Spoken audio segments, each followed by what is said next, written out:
Assalamualaikum and a very good day to everyone. So today I would like to share with you the suggested solution for Common Test October 2019.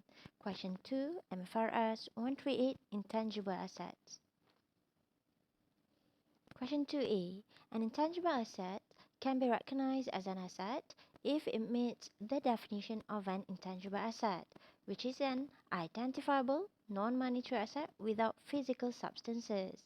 Briefly explain the criteria of identifiability according to MFRS 138 Intangible Assets.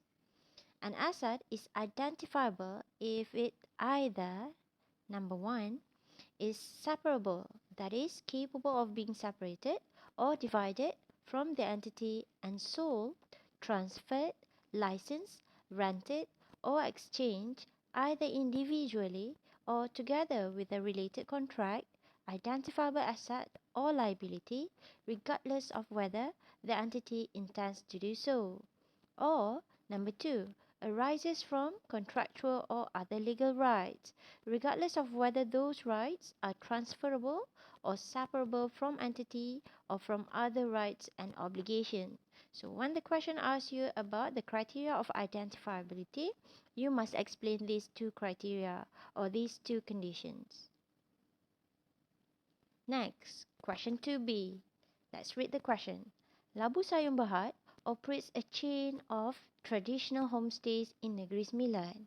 The company decided to promote aggressively its homestays chain to local and international tourists by emphasizing on an exclusive and modern design wooded of traditional Malay houses.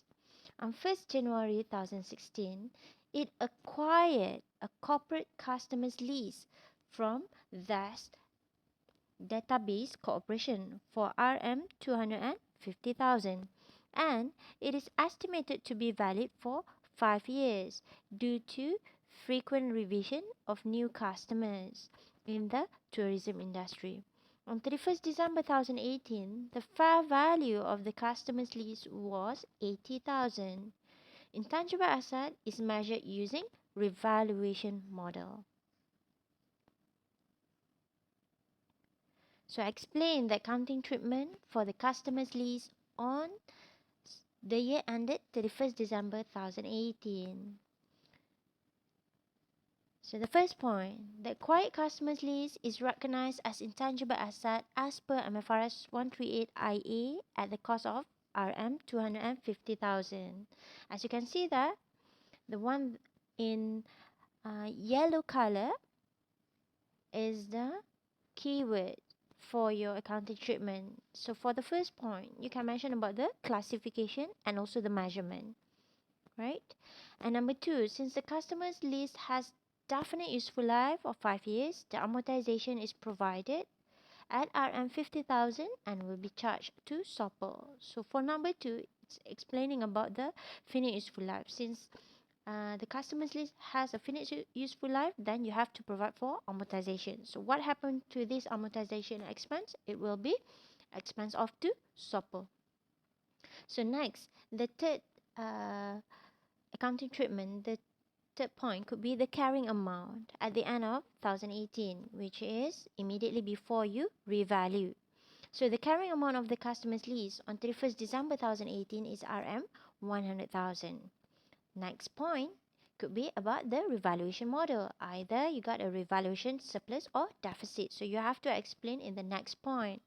Since the company adopt the revaluation model, the fair value of Rm 80,000 is compared to the carrying amount of 100,000, which result in a revaluation deficit.